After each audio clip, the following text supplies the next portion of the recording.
Hi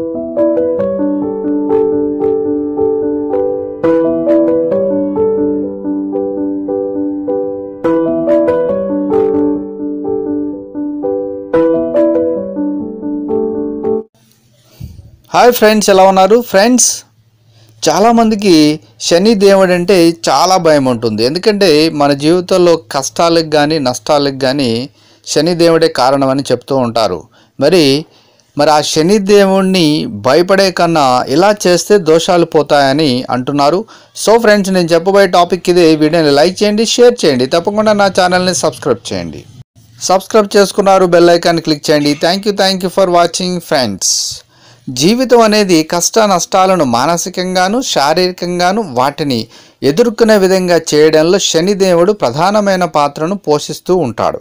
ఇలాంటి బాధలను తట్టుకోవడం అంత తేలికైన విషయం కాదు. అందువలనే ఎంతటి వారైనా శనిదేవుని పేరు వినడానికి కూడా భయపడుతూ ఉంటారు. అయితే ఆయన మాత్రం తాను అనుకున్న పనిని పూర్తి చేసుకుంటూ ఉంటాడు. తన అనుగ్రహాన్ని ఆశించిన వారిపై నుండి తన ప్రభావాన్ని తగ్గిస్తూ వెళుతాడు. శని దోషం బారిన పడిన వాళ్ళు ఆయనను శాంతింపజేసి ఆయన అనుగ్రహాన్ని పొందడం మినహా మరో మార్గం లేదు.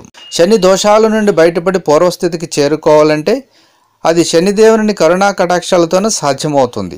ఈ నేపథ్యంలో శని అనుగ్రహాన్ని పొందే వివిధ మార్గాల్లో పువ్వులు కూడా ప్రధానమైన పాత్రను పోషిస్తాయని ఆధ్యాత్మిక గ్రంథాల్లో చెప్పబడింది.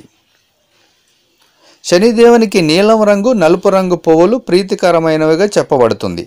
శని త్రయోదశి రోజున ఈ పువ్వులతో పూజించడం వల్ల ఆయన ప్రసన్నుడు అవుతాడు. ఎప్పుడైతే ఆయన అనుగ్రహిస్తాడో అప్పుడే శని దోష నివారణ జరిగిపోతుంది. రకరకాల సమస్యల నుండి విముక్తి చెందవచ్చును. శనివారం ఉదయాన్నే శనిదేవుడికి దీపం పెట్టి నువ్వుల నూనెతో అభిషేకం చేసి నువ్వులు బెల్లం కలిపి ముద్దలా చేసి ప్రసాదంలో పెట్టి హారతి ఇవ్వాలి. ఇలా చేయడం వల్ల శని దోషాలు తొలగిపోతాయి. సో ఫ్రెండ్స్, మరి శని నుంచి తప్పించుకోవాలంటే, అంటే శని దోషాల నుంచి లేదా శని దేవుడి నుంచి తప్పించుకోవాలంటే మరి మీరు శనివారం రోజున ఇది చెయ్యండి. తప్పకుండా మీరు దాని నుంచి తప్పించుకుంటారని, అలా మీకున్న దోషాలన్నీ పోతాయని మరి ఆధ్యాత్మిక నిపుణులు అంటున్నారు. ఒక్కసారి ట్రై చేయండి. Thank you for watching.